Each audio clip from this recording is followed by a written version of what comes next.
இப்போ கேன்சர் அப்படின்னா எல்லாத்துக்கும் ஃபர்ஸ்ட் வர்றது பயம்தான். பயந்துலே பாதிப்பும் முடிஞ்சு போயிடும்.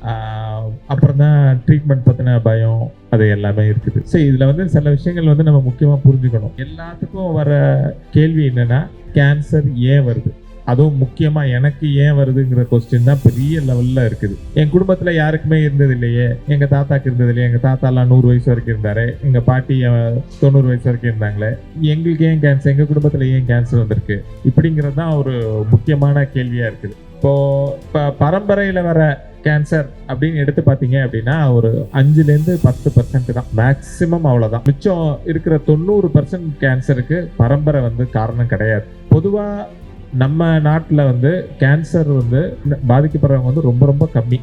இப்போ பார்த்தீங்க அப்படின்னா இப்போ அமெரிக்கா, UK, யூரோப் இதோட கம்பேர் பண்ணி பார்த்தோம்னா எந்த ஒரு புற்றுநோயை எடுத்துக்கிட்டாலுமே கிட்டத்தட்ட 10 மடங்கு வித்தியாசம் இருக்குது. அவங்க நாட்டில் 10 பேருக்கு வந்துச்சுன்னா நம்ம நாட்டில் ஒருத்தருக்கு தான் வருது. இது வந்து காலங்காலமாக நம்ம நாட்டில் இருக்கிறதுக்கான முக்கியமான ஒரு இது வந்து இப்போ வந்து நிறைய மாற்றம் அடைஞ்சிருக்கு. இந்த மாற்றத்துக்கு காரணம் வந்து பல வகையான காரணம் இருக்கு. முக்கியமா வந்து உணவு பழக்க வழக்கங்கள் வந்து நம்ம நாடும் வந்து கிட்டத்தட்ட அதே மாதிரி மாறிட்டே போறோம். ப்ராசஸ்டு ஃபுட் அப்படின்னு சொல்லி இந்த பேக்கேஜ்டு ஃபுட் ஐட்டம்ஸ் வந்து நம்மளும் நிறைய யூஸ் பண்ண ஆரம்பிச்சிட்டோம். நூடுல்ஸாக இருக்கட்டும், இல்லை மற்ற எல்லா பிஸ்கட்ஸாக இருக்கட்டும், மற்ற ஃபாஸ்ட் ஃபுட்ஸ் எல்லாமே மாற்றம் அடைஞ்சிச்சு.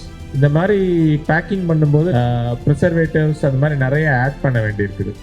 அதில் நிறைய கேன்சர் காஸ் பண்ணுற ஒரு சில கெமிக்கல்ஸும் இருக்குது. அதை தவிர பார்த்தீங்க அப்படின்னா நம்ம என்விரான்மெண்டலில் வந்து பொல்யூஷன் வந்து ரொம்ப ஜாஸ்தி ஆகிடும். நம்ம இந்த ஃபாசில் ஃபியூவல் பேர்ன் பண்ணுறதுனாலே ஆகட்டும், நம்ம இன்னைக்கு ஹை அண்ட் பிளாஸ்டிக்ஸ் உபயோகப்படுத்துறதாகட்டும், ஹெவி மெட்டல்ஸ் உபயோகப்படுத்துறதாகட்டும், இதெல்லாம் வந்து அவ்வளோ சீக்கிரமாக வந்து என்விரான்மெண்ட்டில் வந்து டீக்ரேட் ஆகிறது கிடையாது. இது எல்லாமே சேர்ந்து நம்மளோட உணவோட தன்மையை வந்து ரொம்ப மாற்றி, ஒரு 100 வருஷத்துக்கு முன்னாடி நம்ம நாட்டில் இருந்தவங்களே சாப்பிட்டா மாதிரி உணவு வந்து இன்னைக்கு நம்ம சாப்பிட்றது கிடையாது. இந்த உணவு வகை மாற்றம் வந்து ஒரு முக்கியமான காரணமாக எல்லாராலையும் கருதப்படுது. இதில் இருக்கிற கார்சினோஜனோட எஃபெக்ட் தான் இன்னைக்கு வந்து இவ்வளோ கேன்சர் இன்சிடென்ட்ஸ் நம்ம நாட்டிலையும் அதிகரிக்கிறதுக்கு முக்கிய காரணமாக இருக்குது. இதை தவிர வந்து இன்னொரு முக்கியமான காரணம் அப்படின்னு சொன்னீங்கன்னா உடல் உழைப்பு ரொம்ப குறைஞ்சி போச்சு. உடல் உழைப்பு வந்து இப்போ நம்ம ஒரு சாதாரணமான பக்கத்தில் இருக்க ஒரு கடையில் போய் ஏதாவது வாங்கணும், நம்ம நடந்து போகிறதோ இல்லை ஒரு நார்மலான ஒரு வீட்டில் இருக்கிற ஒரு ஆக்டிவிட்டியை செய்கிறதோ கிடையாது. நம்ம எல்லாமே நம்ம வந்து மெக்கானிக்கலாகவும் இதுவாகவும் மாற்றிட்டோம். இதனால வந்து நம்மளோட ஒரு பாடியோட இதுவே வந்து ரொம்ப ரொம்ப செடன்ட்ரி லைஃப் ஸ்டைலுக்கு டியூன் ஆகிட்டு இருக்கு.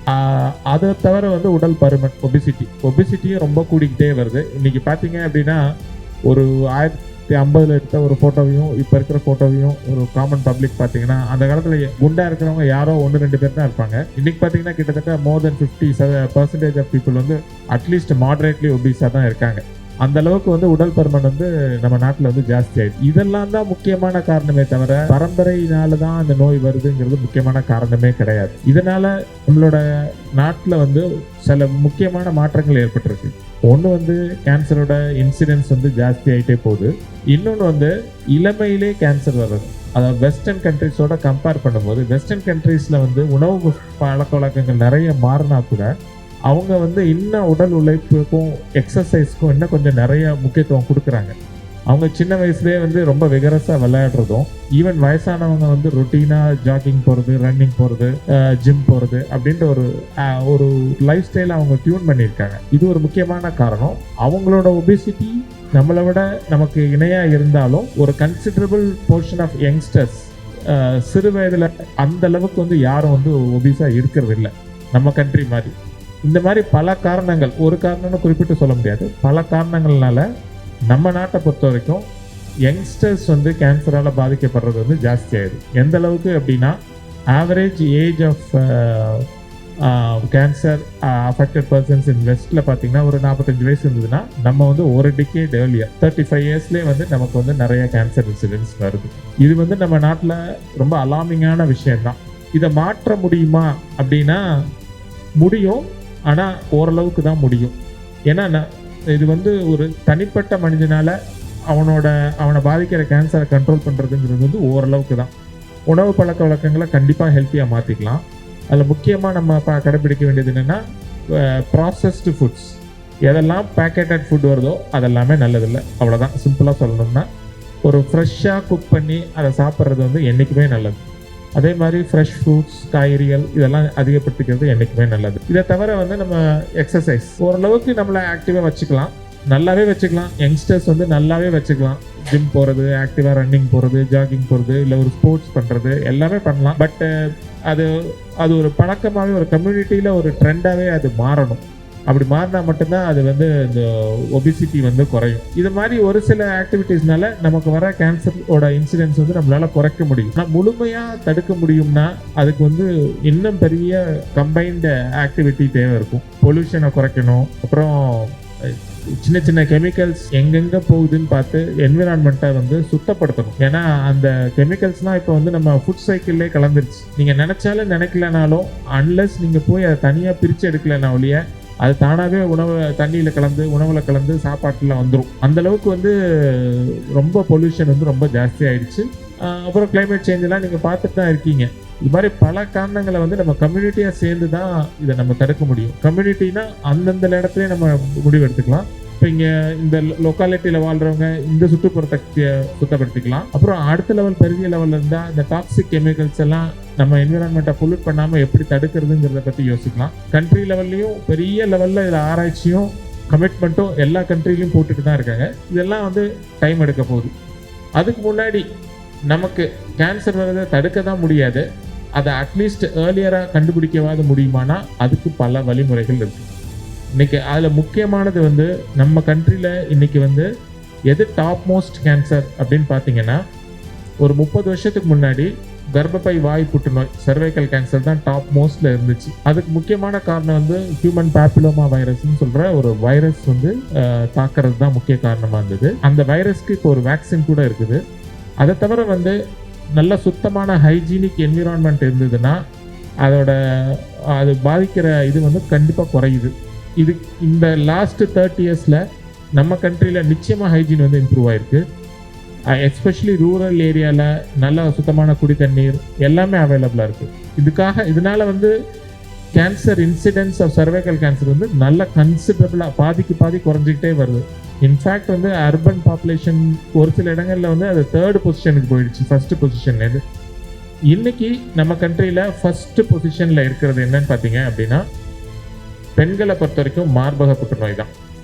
ஆண்களை பொறுத்த வரைக்கும் புகையினால் வர்ற புற்றுநோய் தான். Tobacco chewing, tobacco smoke. இந்த டொபாக்கோவை மட்டும் நிறுத்தினோம்னா நம்ம நாட்டில் வர கேன்சரில் 50% கேன்சரை நம்மளால் அவாய்ட் பண்ணிட முடியும். அதை தவிர வந்து சில பொல்யூட்டன்ஸ் இருக்குது, பட் அது அவ்வளோ இம்பார்ட்டன்ட் கிடையாது. இப்போ முக்கியமாக என்னென்னா, ஆரம்பத்தில் கண்டறியறதுக்கு நோய் வந்துருச்சுன்னா ஆரம்பத்தில் கண்டறியறது வந்து ஒரு சில கேன்சர் தான் நம்மளால் கண்டுபிடிக்க முடியும். இப்போ உடம்பு ஃபுல்லாக கேன்சர் இருக்கா அப்படின்னு ஒரே ஒரு டெஸ்ட்டில் சொல்லுங்க டாக்டர்னா யாராலையும் சொல்ல முடியாது. அந்த மாதிரி ஒரு டெஸ்ட் இன்னைக்கு வரைக்கும் இல்லை. ஆராய்ச்சியெல்லாம் நடந்துட்டு இருக்கு, ஆனால் இன்னைக்கு வரைக்கும் அந்த மாதிரி ஒரு டெஸ்ட் இல்லை. ஒரு உறுப்புக்கும் தனித்தனியாக தான் நம்ம பிரித்து இந்த உறுப்பில் கேன்சர் வர்றதுக்கான அறிகுறிகள் ஏதாவது இருக்குதா, கேன்சர் வர்றதுக்கு முந்தின ஸ்டேஜ்லேயே பல மாற்றங்கள் ஏற்படும் அந்தந்த உறுப்பில். அதுக்கு பேர் வந்து pre malignant changes.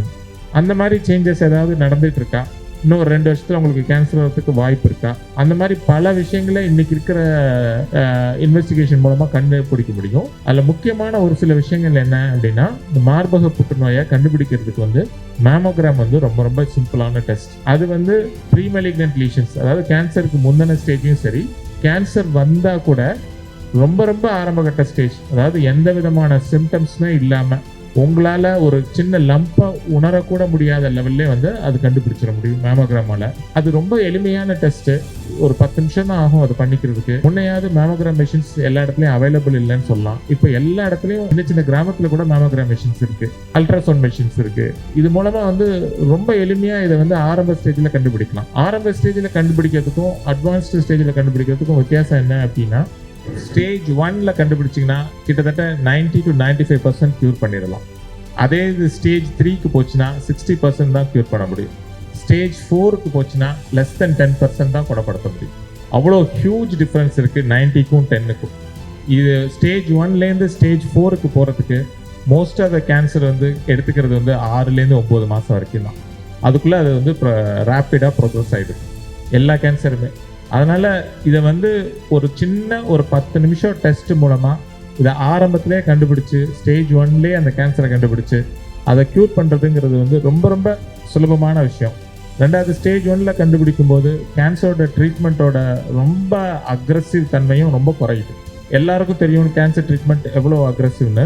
Chemotherapy, radiation therapy அவங்க கூட சொல்லிட்டு இருந்தாங்க, இழைச்சி போயிடுவாங்க, முடி குட்டி போயிடும், எல்லாமே சொல்லிட்டு இருந்தாங்க. ஸ்டேஜ் 1ல் கண்டுபிடிக்கும் போது இதுக்கான இந்த கீமோதெரப்பியோட இன்டென்சிட்டி அதை குறைக்கிறது எல்லாமே வந்து ரொம்ப ஈஸியாக இருக்கும் ட்ரீட் பண்ணுறதுக்கும். அப்போ ரிவார்டிங்காக இருக்கும், க்யூர் ஆகிட்டு நார்மல் லைஃப் ஸ்டைலில் திரும்புறதுக்கும். மேமோகிராம் பற்றி சொன்னேன். மற்ற டெஸ்ட் என்னென்ன இருக்குது அப்படின்னா, கோலோரெக்டல் மெலிக்னன்சிஸ், குடல் சார்ந்த புற்றுநோய்கள், அது ஒரு சின்ன மோஷன் டெஸ்ட் மூலமாக கண்டுபிடிச்சிடலாம். ப்ராஸ்டேட் மெலிக்னன்சிஸ், PSA, இது மூலமாக கண்டுபிடிச்சிடலாம். அப்புறம் அந்த ஹை ரிஸ்க் இண்டிவிஜுவல்ஸ், இந்த மாதிரி வந்து ஸ்மோக்கிங், டொபாக்கோ, இதுதான் நம்ம நாட்டை பொறுத்த வரைக்கும் ரொம்ப அதிகமாக இருக்குது. இவங்க வந்து ரொட்டீனாக ஒரு ஓரல் கேவிட்டியை செக் பண்ணிக்கிறது மூலமாகவும், லங்ஸ், நுரையீரலில் வந்து ஒரு லோ டோஸ் சிடி ஸ்கேன் வருஷத்துக்கு ஒருத்தர பண்ணிக்கிறது மூலமாகவும், வாயில் வர புற்றுநோயவோ இல்லை நுரையீரலில் வர புற்றுநோயவோ ரொம்ப எளிமையாக கண்டுபிடிச்சிட முடியும். அதே மாதிரி லிவர் கேன்சர்ஸ், அதை ப்ரிவென்ட் பண்ணுறதுக்கு இப்போ ஹெப்படைட்டிஸ் B வேக்சின் இருக்குது. அதை தவிரவும் ரொட்டீனாக ஸ்கேன் பண்ணிக்கிறது மூலமாகவும் கண்டுபிடிக்க முடியும். இதில் என்னென்னா, இது மாதிரி டெஸ்ட் இல்லாமல் மற்ற ரேர் கேன்சர்ஸ் இதெல்லாம் வந்து எப்படி கண்டுபிடிக்கிறது? அப்போ கண்டுபிடிக்க முடியலன்னா என்ன பண்ணுறது? அப்போ அட்வான்ஸ்டாக தான் பண்ணணுமா அப்படின்னா அப்படி கிடையாது. அதை பற்றின ஒரு சின்ன அவேர்னஸ் இருந்தாலே போதும். அவேர்னஸ்னால் முக்கியமாக என்னென்னா, கேன்சருக்குன்னு தனித்துவமான சிம்டம்னு எதுவுமே கிடையாது. ஒரு சாதாரணமாக தொண்டை கரகரன்னு பேசுறது, அவங்க கூட சொல்லிட்டு இருந்தாங்க, மூச்சு வாங்குறது, வீசிங், இந்த மாதிரி வந்து எந்த சிம்டம் வேணாலும் அது கேன்சரோட அறிகுறியாக இருக்கலாம். ஒரே ஒரு டிஃப்ரென்ஸ் என்னென்னா, நார்மலாக வர ஒரு சிம்டம்க்கும் கேன்சர்னால வர சிம்டம்க்கும் உள்ள ஒரே ஒரு டிஃப்ரென்ஸ் என்னென்னா, இப்போ உங்களுக்கு ஒரு ஜுரமே வருதுன்னு வச்சுக்குவோம், ஒரு சளி பிடிக்குது, தொண்டை குரல் மாற்றம் வருது, அதோடு சேர்ந்து ஒரு ஃபீவர் வரும், எல்லாமே வரும். இது எல்லாமே வந்து ஒரு 2 வீக்ஸில் நின்று போய்டும். மேக்ஸிமம் 2 to 3 வீக்ஸில் நின்று போய்டும். ஆனால் இதே இது வந்து ஒரு டக்குன்னு உடம்பு இழைச்சி போயிடுறீங்க, எங்கேயோ ஒரு இடத்துல மோஷன் போகிறது நம்ம ரொட்டீனாக இருக்கலாமல் அது மாற்றம் அடையுது, ஒரு இருமல் வருது, அது நிற்க மாட்டேங்குது, ஒரு வரட்டு இருமலாக இருக்குது, நிற்க மாட்டேங்குது, பெர்சிஸ்டண்ட்டாக எந்த ஒரு சிம்டம்மே உங்களுக்கு வித்தியாசமாக இருந்தால், மோர் தென் 2 weeks to 3 weeks இருந்தாலே அது வந்து கேன்சருக்கான ஒரு அறிகுறியாக இருக்கலாம். எந்த சிம்டமாக இருந்தாலும், ஒரு கட்டியாகட்டும், ஒரு சோர் த்ரோட் ஆகட்டும், ஒரு இருமல் ஆகட்டும், ஒரு ஆசன மோஷன் போகிறதுல உள்ள ஒரு பிரச்சனையாகட்டும், எந்த துவாரத்தொழியாகவும் ஒரு பிளட் வரதாகட்டும், எதுவுமே வந்து மோர் தென் 2 weeks பெர்சிஸ்ட் ஆச்சுன்னா கண்டிப்பாக நீங்கள் ஒரு மருத்துவரை அணுகிறது வந்து ரொம்ப ரொம்ப முக்கியம். இதுதான் இன்னைக்கு சிம்டமேட்டிக். இதில் வந்து ரொம்ப ரொம்ப ஆரம்பகட்ட அறிகுறினா இதுதான். எல்லாரும் என்ன சொல்லுவாங்க அப்படின்னா, சார் எனக்கு ஒரே ஒருத்தர் தான் மோஷன் போகும்போது பிளட் போச்சு, அதனால எனக்கு வலி இல்லை, தொந்தரவு இல்லை, நான் நார்மலாக சாப்பிட்றேன், எல்லாமே பண்ணுறேன், எனக்கு எப்படி கேன்சர் இருக்கும் கேட்பாங்க. அப்படி கிடையாது. இந்த ஆரம்ப ஸ்டேஜில் வந்து அது எந்த வித பெரிய பிரச்சனையும் தெரியறதே கிடையாது. இந்த ஒரு சிறு அறிகுறி தான் உங்கள் உயிரை காப்பாற்றும். இந்த ஒரு சிறு அறிகுறி ரொம்ப ஆரம்பத்தில் பெர்சிஸ்டண்ட்டாக இருக்கக்கூடிய வெயிட் லாஸோ, பெர்சிஸ்டண்ட்டாக இருக்கக்கூடிய வாய்ஸ் சேஞ்சோ, இருமலோ, இல்லை ஒரு ப்ளீடிங், ஒரு தடவை யூரினில் பிளட் போகிறது,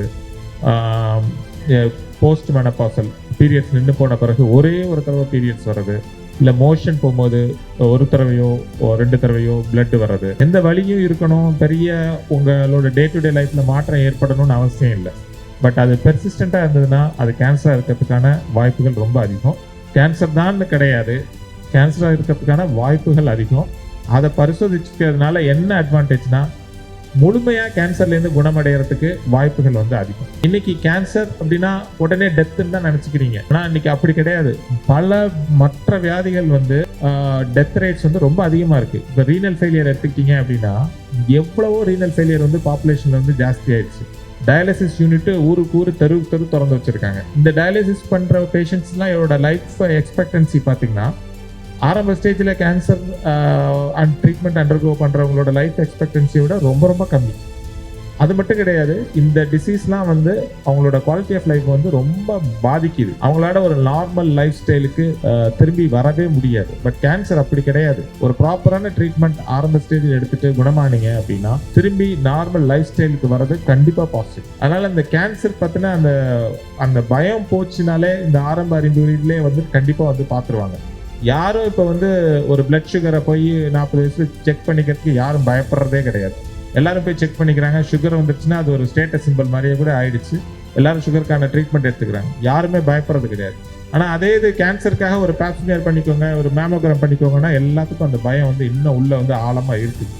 ஆனால் டயபெட்டிஸோட பாதிப்போட எடுத்து பார்த்தீங்கன்னா ஒரு ஆரம்ப ஸ்டேஜ் கேன்சர் வந்து உங்கள் குவாலிட்டி ஆஃப் லைஃப்பை பாதிக்கிறதும் உங்கள் லைஃப் எக்ஸ்பெக்டன்சியை குறைக்கிறதும் ரொம்ப ரொம்ப கம்மி தான். டயபெட்டிஸ், அன்அட்டெண்டட் டயபெட்டிஸ், அது காஸ் பண்ணுற எண்ட் ஆர்கன் டேமேஜும் அது லைஃப் எக்ஸ்பெக்டன்சியை குறைக்கிறதும் உங்கள் குவாலிட்டி ஆஃப் லைஃப்பை குறைக்கிறதும் ரொம்ப ரொம்ப அதிகம். அதனால வந்து அதை செக் பண்ணிக்க ரெடியாக இருக்கும். இதுக்கு செக் பண்ணிக்க மாட்டோம்னு சொல்கிறதுக்கு முக்கிய காரணம் வந்து இது பற்றின இருக்கிற பயம். இந்த பயத்தை வந்து மெடிக்கல் பர்சனல் மட்டும் தனியாக போய் எல்லார் மனசுலேருந்து எடுத்துட முடியாது, யாராலையும் முடியாது, எவ்வளோ பேசினாலும் முடியாது. அது இந்த மாதிரி ஃபவுண்டேஷன்ஸ், அவங்க மற்ற செலிப்ரிட்டிஸ் இந்த அவேர்னஸை வந்து மக்கள்கிட்ட எடுத்துகிட்டு போய் சேர்த்தா மட்டும்தான் இது வந்து ரீச் ஆகும். அப்புறம் இன்னொன்று சொல்லணும் அப்படின்னா, இந்த லாஸ்ட்டு ஒரு 30-40 இயர்ஸாக கேன்சர் ட்ரீட்மெண்ட் வந்து ஓரளவுக்கு எஃபெக்டிவாக இருக்குது. அதில் முக்கியமாக இந்த லாஸ்ட்டு 10 இயர்ஸில் வந்து கேன்சர் ட்ரீட்மெண்ட் வந்து ரொம்ப ரொம்ப எஃபெக்டிவாக முன்னேறிட்டே போகுது. இது இன்னும் நெக்ஸ்ட்டு விசிபிளாக எவ்ரி இயர் நாங்கள் வந்து புதுசாக மெடிசன் வரும், புதுசாக ட்ரீட்மெண்ட் வரும்னு எக்ஸ்பெக்டேஷன்ஸோட தான் இருக்கிறோம். இப்போதைக்கு ஒரு சில ட்ரீட்மெண்ட் வந்து எக்ஸ்பென்சிவாக தான் இருக்குது. But within a short time இந்த ட்ரீட்மெண்ட் எல்லாமே ரொம்ப ரொம்ப அஃபோர்டபுளாக வந்துடும், அதில் டவுட்டே கிடையாது. ஏன்னா வந்து லைஃப் சேவிங் மெடிசின்ஸும் போது எல்லாருமே அதை குறைச்சிருவாங்க. இப்போயே நிறையா இதாகிடுச்சு. இப்போது இந்த மாதிரி ட்ரீட்மெண்ட்டில் என்னென்னா, இந்த கீமோதெரப்பி அப்படின்னா என்னமோ ஒரு பயங்கரமான ஒரு வில்லத்தனமான ஒரு ட்ரீட்மெண்ட் மாதிரி எல்லார் மனசுலையும் இருக்குது. அது கண்டிப்பாக அதோட டாக்ஸிசிட்டி வந்து வர காலத்தில் வந்து ரொம்ப ரொம்ப குறைஞ்சிரும். இப்போயே வந்து டார்கெட்டட் தெரப்பீஸ், இம்யூனோதெரப்பீஸ் அந்த மாதிரி வந்து ரொம்ப ஸ்பெசிஃபிக்காக கேன்சர் செல்லை மட்டும் டெஸ்ட்ராய் பண்ணுற மாதிரி உடலில் இருக்க எந்த மற்ற அதர் செல்ஸையும் டெஸ்ட்ராய் பண்ணாமல் அந்த மாதிரி ட்ரீட்மெண்ட்லாம் நிறைய வந்துருச்சு. பட் அதோட எஃபெக்டிவ்னஸ் வந்து இந்த லாஸ்ட் ஃபியூ இயர்ஸ்லேயே ரொம்ப அதிகமாகிட்டே போகுது. நான் பார்த்தேன் என் கண்ணு முன்னாடியே பேஷண்ட் சர்வைவர்ஷிப்பு, பேஷண்ட்டோட quality of life, cure rates எல்லாமே கூட்டிகிட்டே போகுது. இன்னும் நெக்ஸ்ட் 10 இயர்ஸில் இந்த ஜெனட்டிக் ஸ்டடீஸும் இந்த புது டெக்னாலஜிஸ், ரெண்டாவது கம்ப்யூட்டரில் நடக்கிற பயங்கரமான டெக்னாலஜிஸில் அதில் ஏஐ பற்றி பல விஷயங்கள் பற்றி நம்ம பேசுகிறோம். அது வந்து ட்ரக் டெவலப்மெண்ட்லேயும் கேன்சர் டிடெக்ஷன்லேயும் அது பண்ணுற ஹெல்ப் வந்து பல மடங்கு இருக்க போகுது. இது எல்லாமே வந்து வர காலத்தில் வந்து கேன்சரை குறைக்க முடியலனா கூட கண்டிப்பாக க்யூர் ரேட்ஸ் வந்து ஜாஸ்தி பண்ணுறதுக்கு ரொம்ப வாய்ப்பு இருக்குது. அதை தவிர வந்து கேன்சரோட ட்ரீட்மெண்ட் வந்து definitely is going to become lesser and lesser. டாக்ஸிசிட்டியை பொறுத்த வரைக்கும் it's going to be become very limited. இது தவிர வந்து முக்கியமாக என்ன அப்படின்னா, மற்ற சிகிச்சைகள் பற்றி பயப்பட வேண்டிய அவசியமும் இல்லை. கீமோதெரப்பி பற்றி மட்டும் இல்லை, ரேடியேஷன் தெரப்பி ஆகட்டும், சர்ஜரி ஆகட்டும், இதுலேயுமே நிறைய அட்வான்ஸ்மெண்ட் இருக்குது. இன்றைக்கி சர்ஜரியில் பார்த்துட்டிங்கன்னா robotic surgeries, minimal invasive surgeries, ரொம்ப வலி இல்லாமல் சர்ஜரியிலேருந்து ரீஹபிலிட்டேட் ஆகுது. அதே மாதிரி ரேடியோ தெரப்பி காம்ப்ளிகேஷன்ஸும் முன்னெல்லாம் அந்த ரேடியேஷன் கொடுக்குற இடமே அப்படியே இதாகிடும். இப்போ அதெல்லாம் இல்லாமல் நிறைய டெவலப்மெண்ட்ஸ் வந்துட்டுருக்கு. ஸோ என்னோட ஒரே ஒரு மெசேஜ் என்ன அப்படின்னா, முதல்ல வந்து இந்த கேன்சர் அப்படின்னா எடுத்தோடனே வர அந்த பயம் அதெல்லாம் வந்து அது எப்படியாவது ஒரு சொசைட்டிக்கு, ஒரு கம்யூனிட்டி லெவல்லேருந்து அதை நீக்கணும். ரெண்டாவது, கேன்சருங்கிறது வந்து மற்ற நோயை மாதிரி தான்.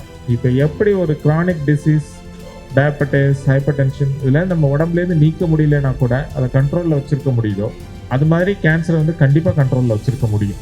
அந்த காலகட்டம் வந்து ரொம்ப தொலைவில் இல்லை, இப்போயே நிறைய கேன்சர். அந்த காலத்தில் நீங்கள் வாழ்வே மாயம் படம் பார்த்துப்பீங்க, பிளட் கேன்சர்னால் என்னமோ பயங்கர இதாக இருக்கும்.